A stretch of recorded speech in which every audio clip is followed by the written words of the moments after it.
Model auxiliary verbs.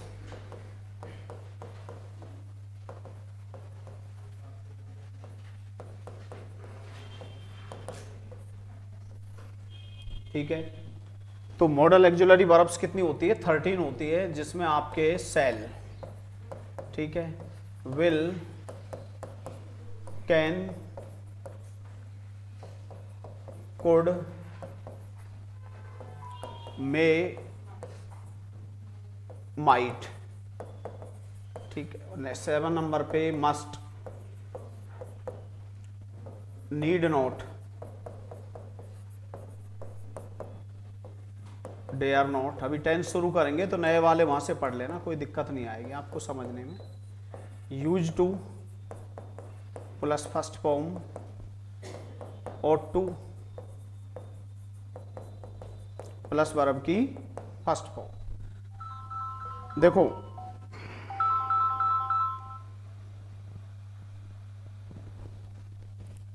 Cell, will, can, could, जैसे कल मैंने आपको बताया था कि प्राइमरी एक्जुलरी वर्ब्स कितनी होती है? 11। अगर आपने इज आर एम पढ़ लिया तो आपको क्या आ जाएगा? Was verb. ऐसे ये भी क्या है, कैन पढ़ लिया तो कुड आ जाएगा, विल पढ़ लिया तो वुड आ जाएगा। एक्चुअल में ये तो अपन पढ़ते हैं कि अंग्रेजी में 3 टेंस होते हैं। अंग्रेजी में वर्ब की 2 ही फॉर्म होती है, प्रेजेंट और पास्ट फॉर्म। कैन की क्या होती है? कुड। विल की क्या होती है? वुड। मे की क्या होती है? माइट।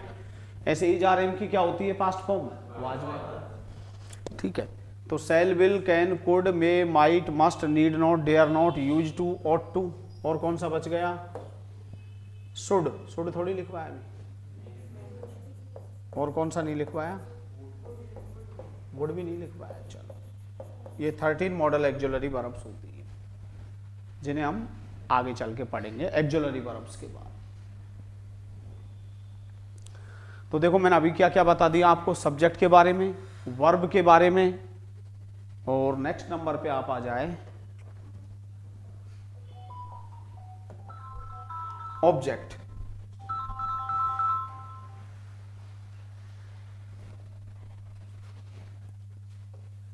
ऑब्जेक्ट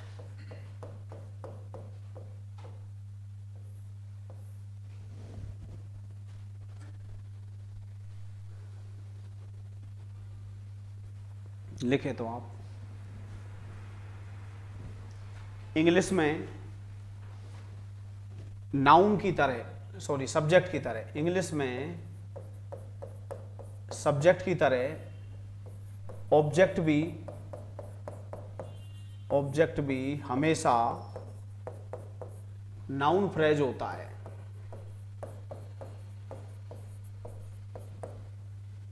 इंग्लिश में सब्जेक्ट की तरह ऑब्जेक्ट भी हमेशा नाउन फ्रेज होता है, अर्थात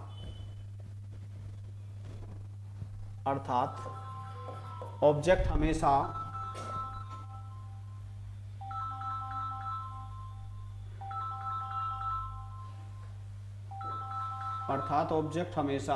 नाउन अथवा प्रनाउन होता है। ऑब्जेक्ट हमेशा नाउन अथवा प्रनाउन होता है।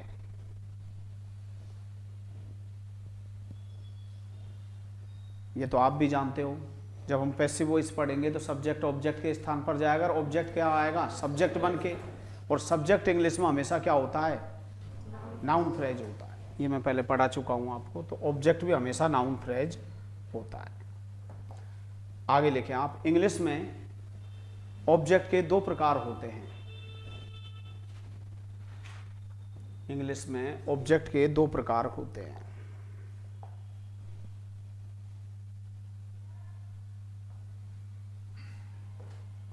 यानी हम अंग्रेजी की बात करें तो इन इंग्लिश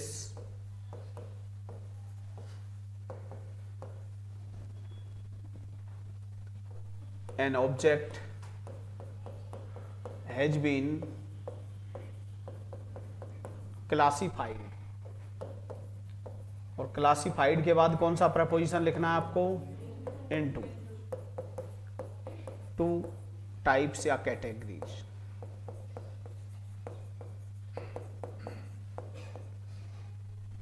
एक तो होता है इनडायरेक्ट ऑब्जेक्ट, कौन सा? Indirect object. लेकिन ध्यान रखना, जब ये दो आते हैं तब तो इनको बोला जाता है इनडायरेक्ट और डायरेक्ट ऑब्जेक्ट, और जब अकेला ऑब्जेक्ट आता है फिर इनडायरेक्ट नहीं होता है, केवल क्या कहा जाएगा? ऑब्जेक्ट। तो इनडायरेक्ट ऑब्जेक्ट और डायरेक्ट ऑब्जेक्ट,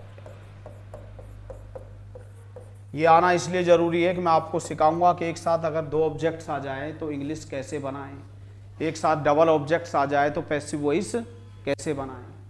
तो इनडायरेक्ट ऑब्जेक्ट और डायरेक्ट ऑब्जेक्ट, सजीव कर्म और निर्जीव कर्म, तो दो प्रकार होते हैं इंग्लिश में ऑब्जेक्ट के।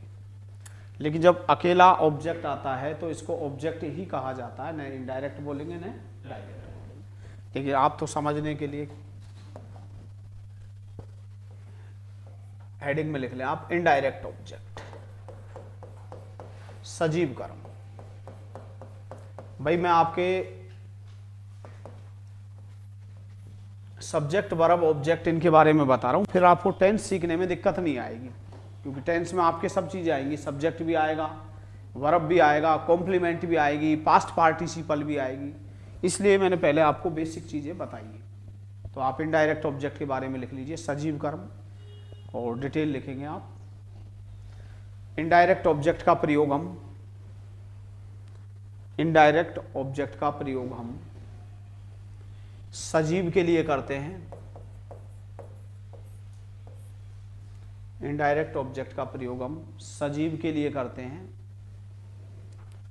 और स्पेशली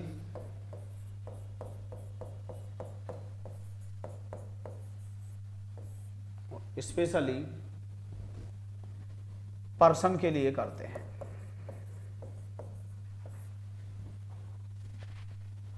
स्पेशली पर्सन के लिए करते हैं।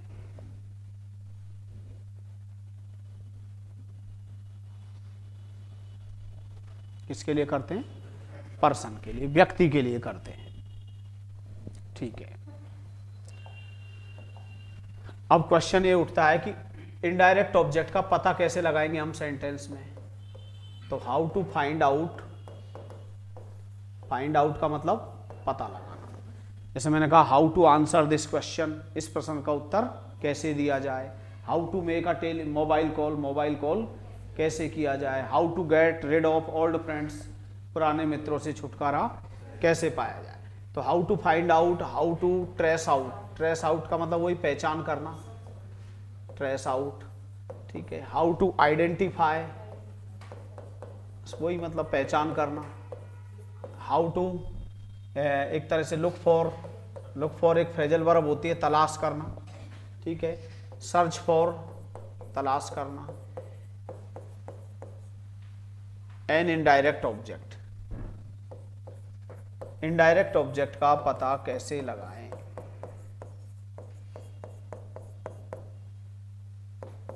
ठीक है।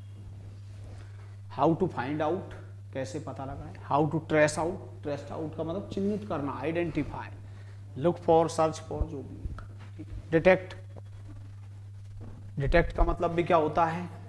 पता लगाना, खोजना, जो भी। तो एक सीधा सा तरीका है कि आप मेन वर्ब में, किसमें? मेन वर्ब में whom लगा दोगे तो आपको पता चल जाएगा इनडायरेक्ट ऑब्जेक्ट। यानी मुख्य क्रिया में, मुख्य क्रिया में किसे, भाई whom का मतलब किसे होता है, किसको, किसे, किन्हें, किनको, ये सब अर्थ होते हैं इसके whom के। ये हम पता ये लगाएंगे।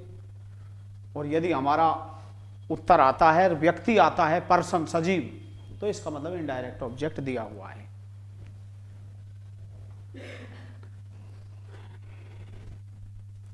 तो हाउ टू फाइंड आउट, पता लगाना। How to trace out, identify, detect, look for, search for an indirect object. Indirect object की पहचान कैसे करें। तो मैंने कहा मुख्य क्रिया के साथ किसको, किसे, किन्हें, किनको का प्रयोग करके हम किसका पता लगाएंगे? Indirect object. लिख लिया यहां तक आपने?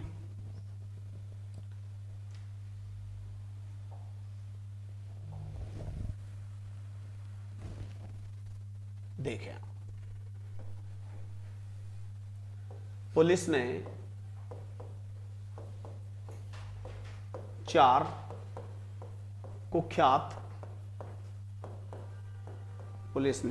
कुख्यात अपराधियों को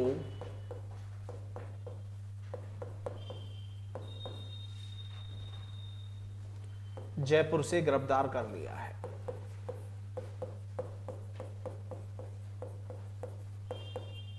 देखो, अंग्रेजी सीखना, learning English is not an uphill task if you have genuine enhancement of vocabulary, because vocabulary learning is requisite condition for learning English। तो ये भाषा सीखना बहुत आसान काम है। ये प्रेजेंट परफेक्ट टेंस है, इसमें था लगा दो, पास्ट परफेक्ट टेंस हो जाएगा। कार्य की समाप्ति का वर्णन हो चुका है इसमें। मैंने कहा पुलिस ने 4 कुख्यात अपराधियों को जयपुर से गिरफ्तार कर लिया है। काम पूरा हो चुका है। पुलिस क्या कर चुकी है? गिरफ्तार कर चुकी है। कर लिया था, पास्ट हो जाता है, जैब की जगह हेड हो जाएगा। तो आप रटना बिल्कुल बंद करिए, बस ये है। और वहां तो बन के आएगी। तो गिरफ्तार करना ये एक मुख्य क्रिया है। ये कौन सी वर्ब है? Main verb. ये नहीं आप लिया की अलग बना रहे हो, करने की अलग बना रहे हो। गिरफ्तार करना क्रिया हो गई। गिरफ्तार करने वाला कौन है? ये सब्जेक्ट हो गया। अब किसे गिरफ्तार किया है, किन्हें गिरफ्तार किया है, किसको गिरफ्तार किया है, बताओ? 4 कुख्यात अपराधी। अब ये 4 कुख्यात अपराधी क्या है? व्यक्ति। तो इनडायरेक्ट ऑब्जेक्ट हो गए। इंग्लिश में सबसे पहला स्थान होता है सब्जेक्ट का, तो हमने लिख दिया पुलिस। आपको दिखने में एक वचन लग रहा है, कैटिल भी दिखने में एक वचन जैसा लगता है, लेकिन कैटिल के साथ इज नहीं आता, आर आता है। तो पुलिस क्या है? बहुवचन है। हाँ, अगर इसमें पर्टिकुलर जगह का नाम होता, अलवर पुलिस, जयपुर पुलिस, जब तो एक वचन हो जाता, लेकिन जब इसके पर्टिकुलर में यूज नहीं कर रहे हम, ठीक है, एक स्पेसिफिक वे में सभी के लिए पुलिस, सॉरी, पुलिस क्या हो गया? सब्जेक्ट। तो पुलिस के साथ हैज नहीं आता, हमेशा क्या आता है? प्लुरल में यूज होता है। पुलिस एक ऐसी नाउन है, पुलिस है, पीपुल है, कैटिल है, तो पुलिस है। क्योंकि सब्जेक्ट के बाद स्थान किसका होता है? हेल्पिंग वर्ब का। अब इस टेंस में तो हेल्पिंग वर्ब आती है, प्रेजेंट परफेक्ट में तो हैज हैव आती है, और उसके बाद मेन वर्ब के रूप में क्या आती है? Third form. तो पुलिस हैव अरेस्टेड, पुलिस ने गिरफ्तार कर लिया है। पुलिस हैव एप्रीहेंडेड, एप्रीहेंड का मतलब भी क्या होता है? गिरफ्तार करना। Police have apprehended, police have नेब्ड, नेब्ड का मतलब भी क्या होता है? गिरफ्तार। किसे गिरफ्तार किया है? 4 नोटोरियस, नोटोरियस। अब ये सब चीजें आनी चाहिए। 4 नोटोरियस क्रिमिनल्स, 4 कुख्यात अपराधियों को फ्रॉम जयपुर, फ्रॉम जयपुर। कहां से गिरफ्तार किया है? जयपुर से। ये क्या है? 4 एडजेक्टिव ऑफ नंबर, संख्यावाची विशेषण। ये क्या है? Adjective of quality. ये बता रहा है कि अपराधी किस प्रवृत्ति के हैं, कैसे हैं, कुख्यात। तो ये भी एडजेक्टिव है, ये भी एडजेक्टिव है, ये क्या है? नाउन। तो कौन सी टर्म हो गई ये पता है ना आपको? MMH। तो आपको पता है कि नाउन हो, सब्जेक्ट हो या ऑब्जेक्ट हो, दोनों हमेशा क्या होते हैं? नाउन फ्रेज होते हैं। तो police have arrested, police have apprehended. अब इसमें कुछ भी नहीं है, एक टेंस पढ़ोगे ना आप। अगर मैंने कहा पुलिस ने 4 कुख्यात अपराधियों को जयपुर से गिरफ्तार कर लिया था, तो हैव की जगह हम क्या कर देंगे? हैड। हैव की जगह क्या कर देंगे हम? हैड।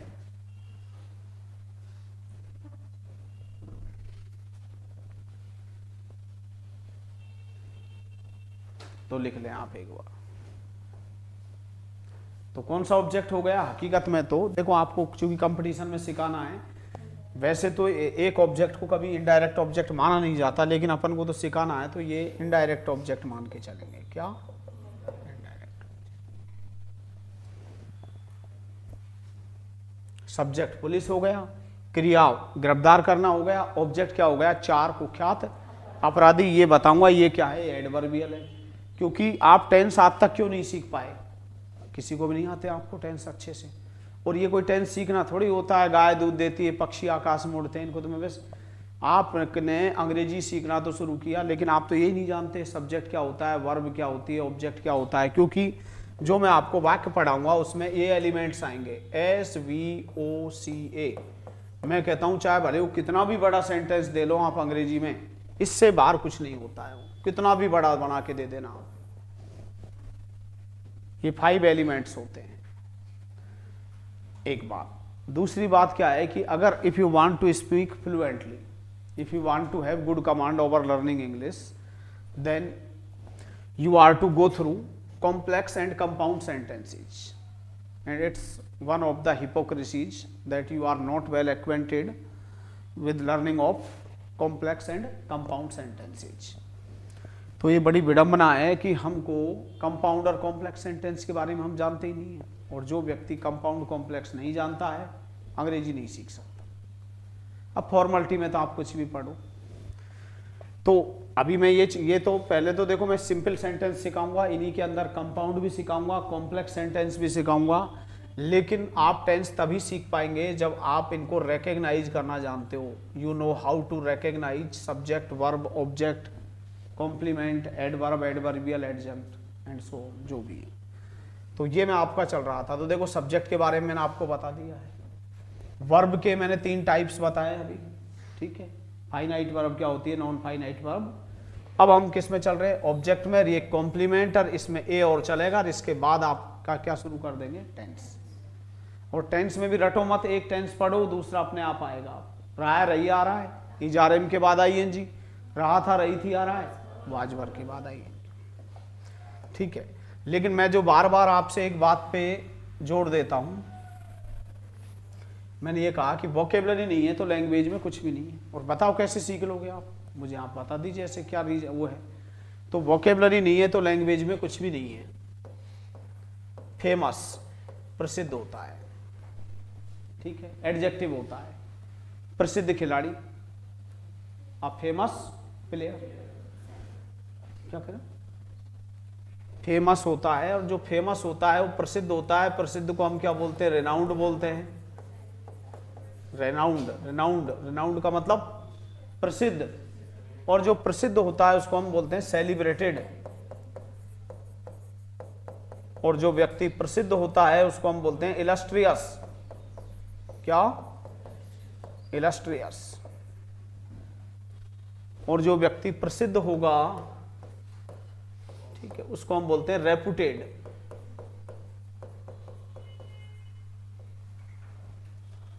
और जो व्यक्ति प्रसिद्ध होता है वो क्या होता है, ख्याति प्राप्त, एस्टिम्ड। मैं कब बार लेटर लिखवाता रहता हूं, through the columns of your esteemed newspaper, तुम्हारे ख्याति प्राप्त समाचार पत्र के लेख द्वारा। आई वांट टू हाईलाइट, मैं हाईलाइट करना चाहता हूं, ठीक है। The untold sufferings, untold sufferings का मतलब कष्टों को, that are going to be faced by the residents of my colony, जो कि मेरे मोहल्ले के निवासियों के द्वारा फेस किए जा रहे हैं, जो भी है। तो फेमस प्रसिद्ध होता है, रेनाउंड प्रसिद्ध होता है, सेलिब्रेटेड प्रसिद्ध होता है, इलस्ट्रियस होता है, रेपुटेड होता है, एस्टिम्ड होता है, ख्याति प्राप्त, ठीक है। और यदि आप प्रसिद्ध हैं तो मैंने कहा कि शहर का एमिनेंट मर्चेंट है, प्रतिष्ठित, रेपुटेड आदमी है, मर्चेंट है, व्यापारी, एमिनेंट मर्चेंट। एमिनेंट का मतलब भी क्या होता है, प्रसिद्ध होता है। और यदि आप प्रसिद्ध हैं तो अब मेरी बात समझ लीजिए, आप क्या रटते हो बहुत बुरी तरह से। आप प्रसिद्ध हैं तो आपको हर कोई जानता है, नॉन है आप। यदि आप प्रसिद्ध हैं तो आप पॉपुलर हैं, है या नहीं है बताओ। तो ये सब क्या है, प्रसिद्ध हो गए। अब एंटोनिम्स हम इसका 2 तरह से करेंगे। देखो प्रसिद्ध व्यक्ति को हर कोई जानता है, जानता है नहीं जानता है बताइए। तो एंटोनिम्स में क्या हो गया, नोटोरियस, कुख्यात, जो बदनाम होता है, नोटोरियस, ठीक है। अच्छा ठीक है, कल को ऑप्शन में ये नहीं मिला तो जो व्यक्ति प्रसिद्ध नहीं होता है वो लोग ऑब्सक्योर होते हैं। ऑब्सक्योर का मतलब अज्ञात, ऑब्सक्योर। ऐसे व्यक्ति जो उनको कोई जानता नहीं है तो कैसी पर्सनैलिटी रखते हैं? Obscure personality. ऑब्सक्योर का मतलब अज्ञात, अज्ञात को हम क्या बोलते हैं? अननोन। और भाई प्रसिद्ध व्यक्ति हर जगह जाना जाता है, तो ये भी इसका एंटोनिम्स हो जाता है। नोटोरियस तो होता ही है, अननोन, तो ये इसका एंटोनिम्स हो गया।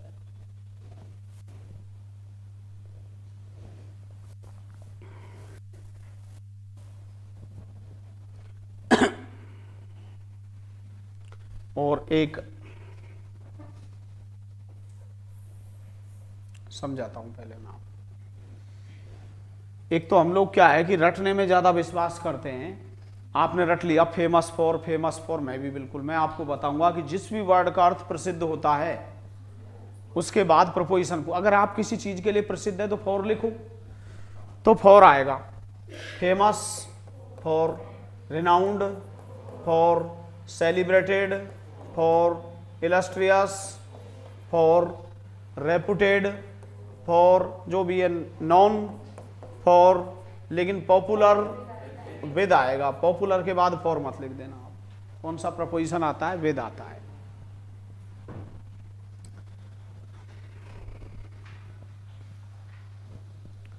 अब हमें एक गंदी आदत है, हम रट लेते हैं कि फेमस आएगा तो फॉर लिखना है, नहीं तो एरर कर देंगे। अब मैं आपको एक सेंटेंस देता हूं, पढ़ के किया करो, लैंग्वेज है, समझी जाती है। कि वह एक प्रसिद्ध खिलाड़ी है, वह एक प्रसिद्ध क्या है? खिलाड़ी है।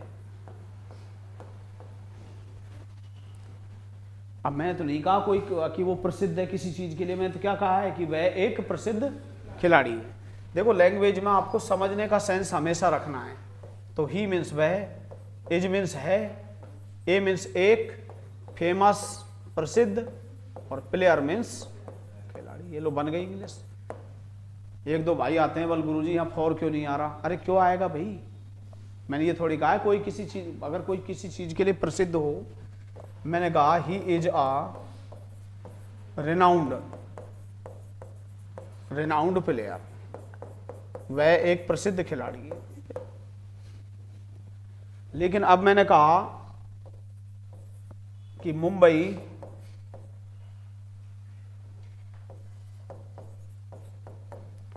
अपने वस्त्र उद्योग के लिए प्रसिद्ध है।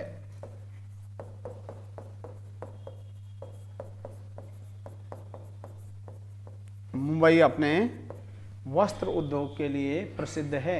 अब अगर कोई किसी चीज के लिए प्रसिद्ध है तो क्या आएगा? फॉर प्रपोजिशन आएगा। तो आप लिख सकते हैं Mumbai is known it's textile mills. तो यहां क्या आएगा? Non for, famous for, preposition पूछा जाए तो क्या आएगा? फॉर आएगा। तो फेमस का अपोजिट क्या हो गया? नोटोरियस, कुख्यात।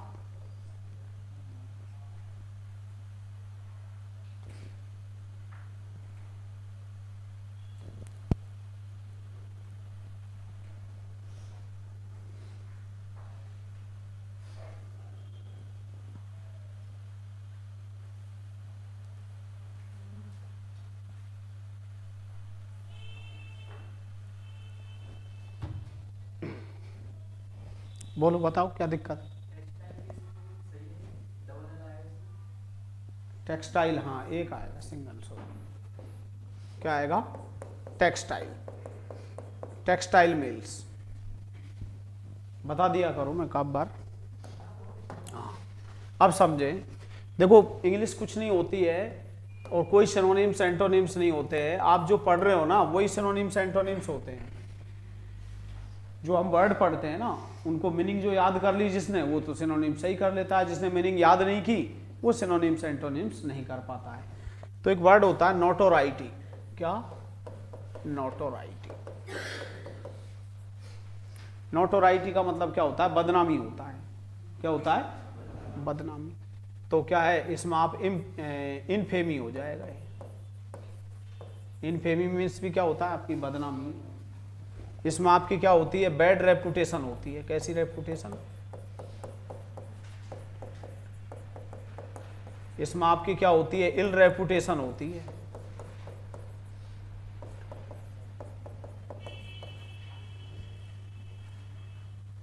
और जब आपकी बदनामी हो रही है तो आपको फिर उसमें क्या मिलेगा, सम्मान तो मिलेगा नहीं, डिसऑनर मिलेगा। तो ये सब क्या हो गए, इसके सिनोनिम्स हो गए। नोटोराइटी, NOTORIETY, स्पेलिंग मिस्टेक में भी आता है, भले याद कर लेना इसको। और वैसे कोशिश यही करनी चाहिए कि जो भी स्पेलिंग हम पढ़ते हैं उनको हम सही सीखें। नोटोरियस क्या हो जाता है, फिर इससे कुख्यात हो जाता है। नोटोरियस में आप बदनाम है, बदनाम में आप क्या है, इनफेमस है। क्या है, इनफेमस है।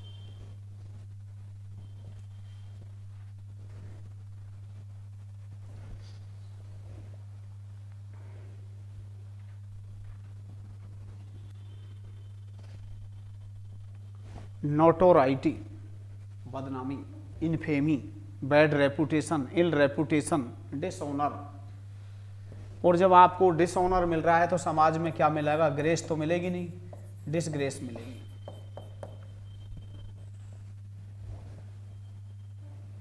इल रेपुटेशन, डिसऑनर।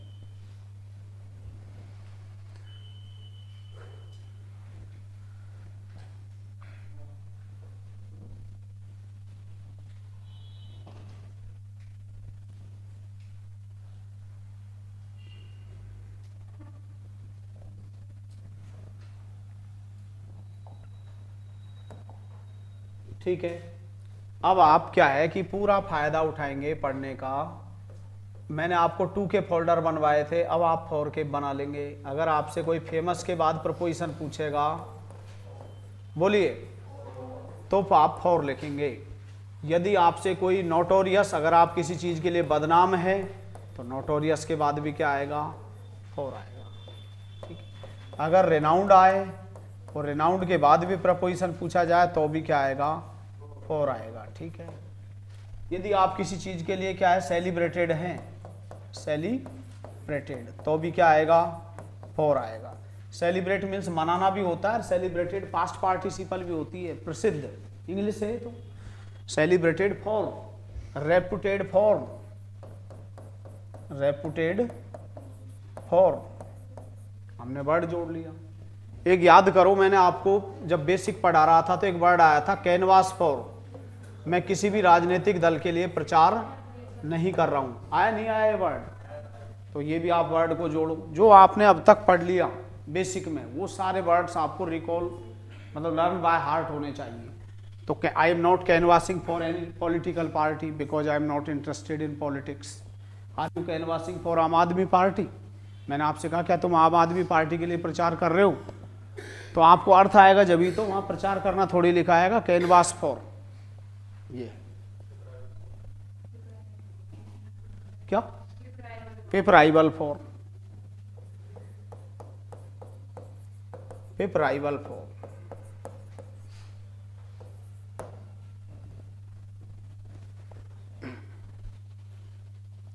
पेपराइवल फॉर, वही निकटतम प्रतिद्वंदी को आपने किसी कंपटीशन रेस उसमें एक स्मॉल मार्जिन से क्या कर दिया, डिफीट कर दिया। तो पेपराइवल फॉर, फेमस फॉर। तो जो वर्ड आते जाते हैं उनको आप क्या है, अपने कलेक्शन में बनाते चलिए, आपको कोई चैलेंज नहीं कर पाएगा।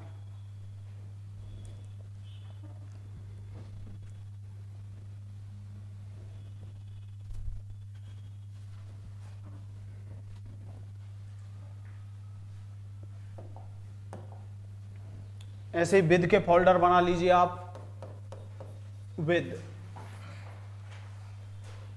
ठीक है, तो विद में हमारे पास क्या होता है, वाई विद पढ़ा दिया था ना, कंपीट विद पढ़ा दिया था ना, तो याद होने चाहिए। पॉपुलर विद, अब ये पता है ये इंग्लिश ऐसा सब्जेक्ट है, इसके बारे में कुछ नहीं कहा जा सकता, कोई श्योरिटी नहीं होती है। वर्तमान में की अंग्रेजी, मैं की अंग्रेजी एट प्रेजेंट से बन रही है, रास्ते में ऑन द वे, तो मैं की अंग्रेजी ऑन से बन रही है। तो वैसे तो बिटवीन और अमंग 2 वर्ड आते हैं के बीच के लिए, क्या? लेकिन पॉपुलर के बाद के बीच की अंग्रेजी आप प्रसिद्ध हो, लोकप्रिय हो, आपको विद से अंग्रेजी बनानी है, चाहे हिंदी में कुछ भी लिखा है। और ऐसा सेकंड ग्रेड में एक एनडीए के पेपर में हो चुका है। देखो, कोई सेकंड ग्रेड नहीं होती है, कोई एनडीए नहीं होती है, बेसिक जनरल इंग्लिश होती है। ये कंपटीशन भी आपने जबरदस्ती नाम दे रखा है, क्योंकि आपने विरासत में कुछ नहीं सीखा है। मैं बार बार बोल रहा हूँ, टाइम बर्बाद किया है।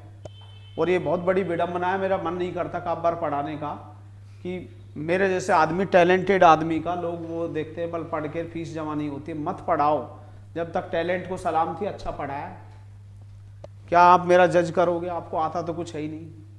How can you assess my performance by joining 2 or 3 classes when you are totally weak in English, you are totally लल्लू in case of learning English. This is reality that is apparent to you. आप कहते हो, मुझे बड़ा अजीब सा लगता है कि बोले जज करेंगे, क्या कैपेबिलिटी है आप में? ये तो मैं एक गलत जगह पे बैठा हुआ हूँ। और जिस समय मैंने पढ़ाया, बच्चे जानते हैं इन चीज़ों को लेकर के कि उनके इंग्लिश में क्या क्या स्कोर रहे हैं। टॉप किया है लड़कों ने, एसएससी सीजीएल में अच्छे नंबर लिए हैं। बस बात यह है कि मैंने कभी डायलॉग बाजी नहीं की, तो इसलिए पीछे नॉलेज के मामले में मैं कोई देख के पढ़ा था। तो बात ये है। और अब लैंग्वेज है, तो लैंग्वेज आपने सीखी नहीं। आप बताओ, गार्जियन से, एक गार्जियन के इंग्लिश मीडियम में कितने पैसे? और मैं ये नहीं कह रहा कि गार्जियंस भी जिम्मेदार है, क्यों ध्यान नहीं रखा? अंग्रेजी आप बताओ, अंग्रेजी मीडियम में आप पढ़ रहे हो, आप मेरे से स्पीकिंग करके बताइए। आपको मैं एक छोटा सा वर्ड सब्स्टिट्यूट कर दूं ना, तो ऊपर नीचे देखते हो आप। तो हमने पढ़ा थोड़ी। तो जहाँ बेवकूफ़ बनते हैं वहाँ तो बन जाते हैं, जहाँ नहीं बनाया जाता है वहाँ आप अपने आप को ज़्यादा अच्छा दिखाने की कोशिश करते हैं। तो बात यह है कि भैया लैंग्वेज है, लैंग्वेज में ऐसा कुछ नहीं है, कहीं भी नहीं लिखा हुआ है ये दिल्ली की इंग्लिश है, ये यहाँ की इंग्लिश है। अब मैं बताता रहा हूँ, पॉपुलर का एनडीए में आया था 1994 में क्वेश्चन, और वही सेकंड ग्रेड में आ जाता है उसी टाइप का क्वेश्चन। तो अंग्रेजी के बारे में आप कुछ प्रिडिक्ट नहीं कर सकते, क्योंकि सब्जेक्ट ही अलग टाइप का है। और काफ़ी तो मेरे से बहस और करने लग जाते हैं। मैंने कहा कि अंग्रेजी में एक उसमें सीटेट में क्वेश्चन आया था कि अंग्रेजी में वर्ड को कैसे पढ़ना चाहिए। कॉन्टेक्स्टलाइजेशन करके पढ़ना पड़ता है। अगर मुझसे कोई सेपरेटली दा के बारे में पूछे तो मैं डेफिनेशन बता दूंगा और चीज़ें बता दूंगा, लेकिन मीनिंग नहीं बता पाऊंगा। लेकिन ऐसी कंडीशन भी बनती है अंग्रेजी में, जब दादा का मतलब क्या हो जाता है, उतना की जितना की। अब सेपरेटली आपको डिक्शनरी में चीज़ देखने को नहीं मिलेगी। अब एक मैं आपको डिग्री में नियम पढ़ाऊंगा कि द मोर वी हैव, शुरू में कंपैरेटिव डिग्री, ये डीएसएसबी में भी आया था ये नियम पिछली बार। द मोर वी हैव, जितना हमारे पास होता है, द मोर वी वांट, उतना ही हम चाहते हैं। यानी शुरू में कंपैरेटिव डिग्री, बाद में कंपैरेटिव डिग्री, तो दोनों जगह दादा। अब हिंदी वाला तो बहस करेगा, यूं कहेगा डिक्शनरी में दिखाओ। तो भैया ये अंग्रेजी भाषा है, ये कॉन्टेक्स्ट के अनुसार अपना क्या अर्थ बदल देती है। अब आप बताओ, दा का मतलब मैं क्या निकाल रहा हूं, द मोर वी हैव। अब एग्जाम में कैसे आता है, higher we go, higher we go, cooler we feel. तो आप हिंदी से तो इसकी तुलना ही नहीं कर सकते। द हायर वी गो, जितना ऊपर हम जाते हैं उतना ठंडा महसूस करते हैं। शुरू में कंपैरेटिव डिग्री, बाद में कंपैरेटिव डिग्री, दोनों जगह दा और दा। अब बताओ, दादा का मतलब क्या निकल गया, उतना की जितना की। इसलिए इंग्लिश इंग्लिश होती है, इसको आप सीखिए और रटना बंद करिए और अच्छा कलेक्शन बनाइए। ठीक है, समझे नहीं समझे Chaudhary ji? The higher we go, the cooler we feel. अब क्या होता है कि मैंने कहा कि she is very popular, she is very popular, वह बेहद लोकप्रिय है। हर फ्रेंड्स, वह अपने मित्रों के बीच में बेहद लोकप्रिय है। अब हम दो से अधिक की बात करते हैं तो वैसे हकीकत बात है, इंग्लिश में क्या आता है, अमंग आता है। ठीक है ना, मैंने कहा distribute these sweets among boys, इन मिठाइयों को बच्चे लड़कों के बीच में बांट दीजिए।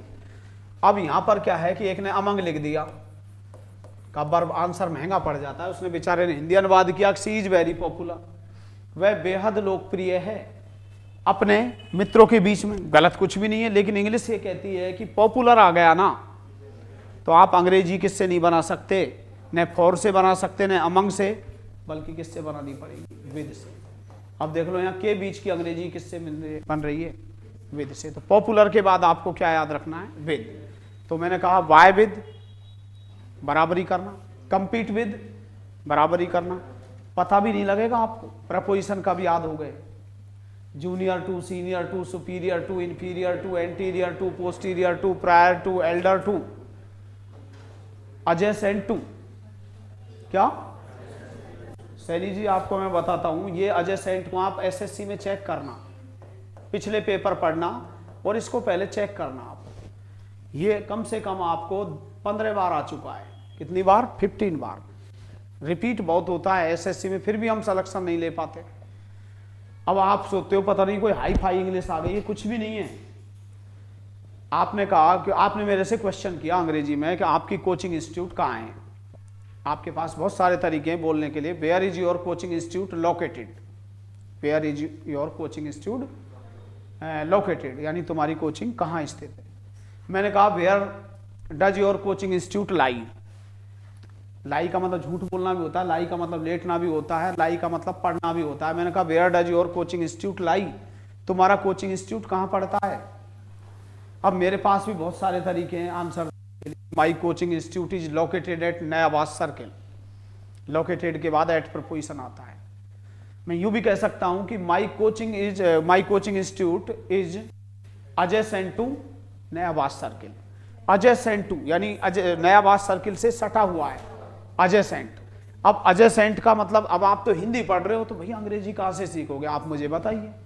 अब सटा हुआ शब्द तो पढ़ रहे हो आप हिंदी में, लेकिन अंग्रेजी में पढ़ना सीख लोगे तो एडजेसेंट टू चिल्ड्रन पार्क। आपने कहा मेरा घर है वो जिला अस्पताल से सटा हुआ है, ठीक है, my house is adjacent to the district hospital, मेरा घर चिल्ड्रन पार्क से सटा हुआ है, my house is adjacent to children park. तो अंग्रेजी वर्ड आने चाहिए। अब कलेक्शन बनाओ आप, ये एडजेसेंट भी आ गया तो इसको भी किस में जोड़ दो आप, टू में।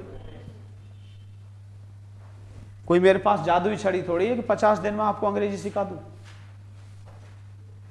अभी देख लो मैंने टेंस भी शुरू नहीं किया, बेसिक में ही कितनी इंग्लिश सिखा दी, पढ़ के रजिस्टर में देखो आप। और नहीं पढ़ोगे तो कुछ भी नहीं होगा, खूब पढ़ते रहो आप फैशन के लिए। Those who are joining for the sake of fashion, ज़्यादातर लोग फैशन के लिए कोचिंग को ज्वाइन करते हैं, नहीं तो हकीकत ये है कि 16 जब तक बच्चा अटेंड नहीं होता है 18 साल तक तो ट्यूशन होने ही नहीं चाहिए। ये मेरा खुद का स्ट्रांगली मानना है कि 18 ईयर्स तक बच्चे का आप मानसिक विकास रोक रहे हो, जरूरत ही नहीं है ट्यूशन की। लेकिन क्या बन गया अबे, ये फैशन का रूप ले चुका है। चाहे स्कूल में टोटली हिंदी बोली जाती हो लेकिन ऊपर बोर्ड लगा दिया जाता है इंग्लिश मीडियम स्कूल।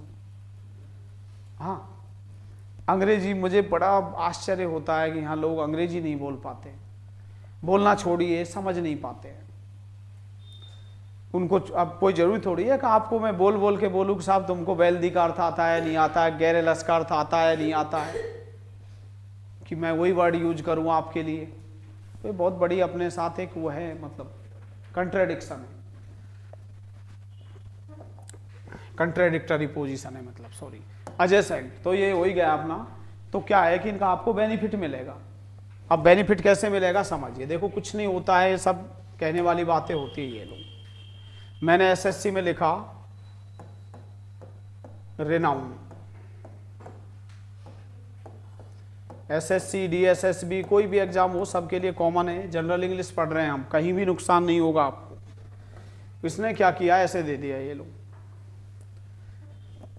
ये किस में दिया हुआ है, एसएससी सीजीएल प्रीवियस एग्जाम। क्या दिया हुआ है, select the most appropriate synonyms, कि सिनोनिम का चयन करें ऑफ द गिवन वर्ड, दिए गए वर्ड का समानार्थी शब्द बताएं। रेनाउन, ये रहा, रेनाउन का मतलब प्रसिद्धि, फेम। ये लो 1 सेकंड का आंसर, आंसर चेक करने की जरूरत नहीं है।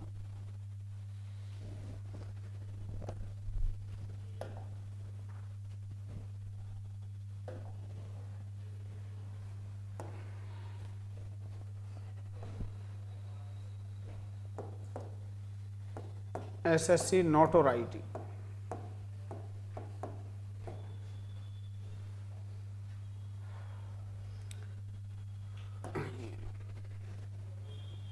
मैंने क्या कहा, वर्ड कैसे भी किसी भी उसमें पूछा जा सकता है।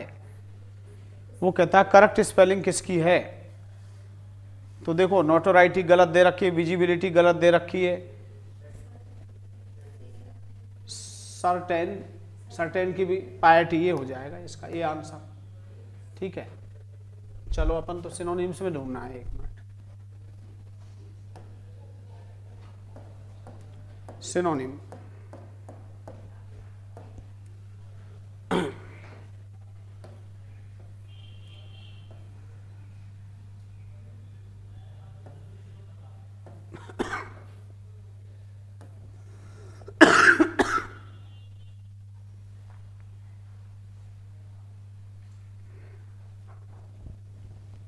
ठीक है।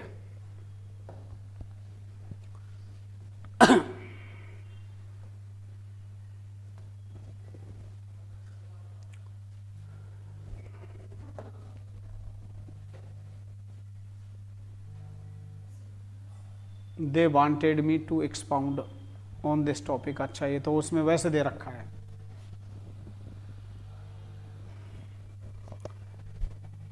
लिखो आप एक बार, है ना, तो समझ गए होंगे आप। हर वर्ड को क्या किया करो आप, नोट किया करो कि भाई नोटोराइटी का मतलब बदनामी होता है, वो भी हो। तो गिरफ्तार कर लिया, ये मैं लिखवाई चुका हूं आपको। तो कौन सा ऑब्जेक्ट है, इनडायरेक्ट ऑब्जेक्ट। अब दूसरा सेंटेंस लिखे, वह मेरे माता पिता को जानता है।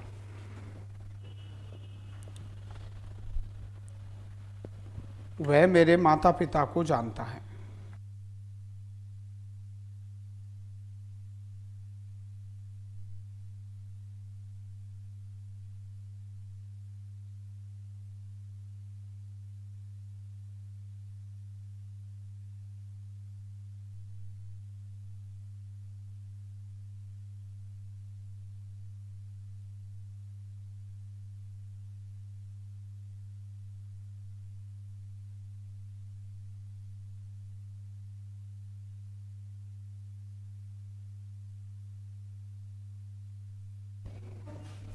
माता पिता को जानता है, बड़ा नॉर्मल सेंटेंस है। बताओ सब्जेक्ट क्या है, ही, तो हमने ही लिख दिया। नोज, जानता है, किसे जानता है, माई पेरेंट्स, मेरे माता पिता को जानता है।